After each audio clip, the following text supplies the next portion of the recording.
예, 안녕하세요. 조현 변호사입니다. 오늘은 보이스피싱 무죄 관련돼서 뭐 법원이나 이런 수사기관에서 뭐 어떤 요소들을 고려하는지에 대해서 살펴보도록 하겠습니다. 먼저 저희 뭐 유무죄 판단과 관련돼서 저희 성공 사를 좀 살펴보면,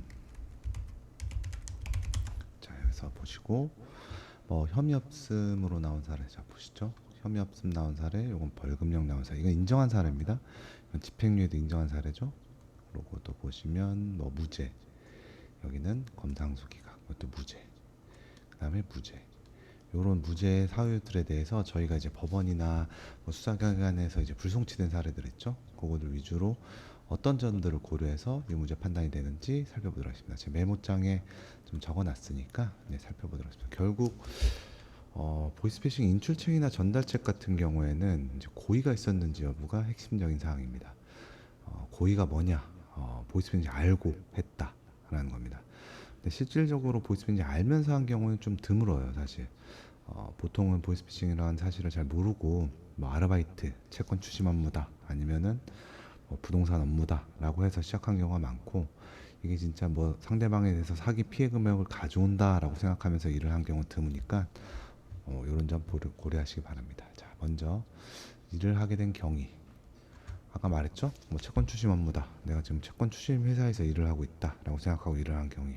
그리고 일을 하면서 근로계약서를 작성했는지, 작성했으면 더 유리하겠죠. 그리고 급여는 어떻게 지급받았는지, 피해금에서 일부를 빼고 지급받았는지, 아니면 내 계좌로 직접 이체받았는지, 그리고 일을 하면서 상대방 그 보이스피싱 설명 불상자나 대화 내용, 이거는 뭐 다양해요. 뭐 그거에 관련돼서 이런 구체적인 대화 내용들을 살펴봐야 됩니다. 그리고 또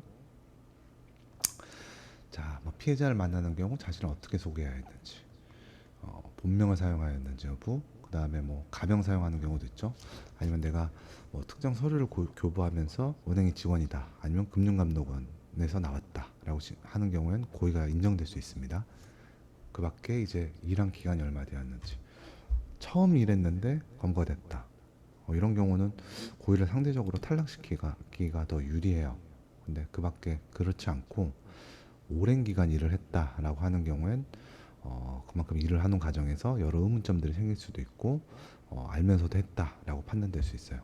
그 다음에 취득한 금액이 얼마인지, 내가 일을 하면서 뭐 일당 얼마를 받았다, 건당 얼마를 받았다, 아니면 한 건에 몇 프로를 제외하고 몇 프로를 받았다라는 등이 있을 수 있습니다.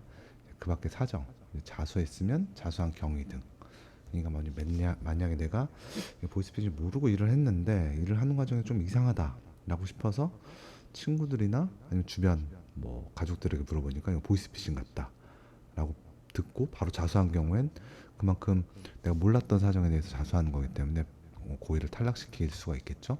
근데 다만 요거는 이제 제 7가지, 8가지 고려 요소들인데, 이 외에도 여러 가지 개인적인 사정들이 있을 수 있습니다. 뭐 내가 인터넷을 보고 찾아봤다든지, 아니면 실제 거기에 전화를 해가지고 그런 사람이 있는지 확인했다든지, 아니면 또 내 휴대폰 어플에 뭐 어떤 것들을 설치했다든지, 아니면 나도 보이스피싱 피해를 입어서 이런 일을 하게 됐다든지, 뭐 여러 가지 사정들이 있을 수 있기 때문에 제가 설치한 사정들은 일례로 법원이나 뭐 수사기관에서 고려한 사정들이니까, 일단 이런 것들 중심으로 이런 것들이 어떻게 되는지 쭉 작성을 하시고, 이런 걸 작성하지 않으면 사실은 법원이나 수사기관은 몰라요. 내가 어떻게 일을 했는지. 아마 조사받으면서 다 물어보긴 할 거지만, 미미한 부분들 같은 경우에는 내가 좀 써서 낼 필요도 있는 부분이 있어요.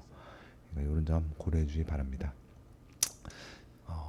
구체적으로 여기 성공 사례 살펴보시면 보이스피싱 관련돼서 뭐 여러 가지 사례들이 있으니까 자신과 유사한 사례가 있다면 적극적으로 활용하시기 바랍니다. 이상 최현 변호사였습니다. 감사합니다.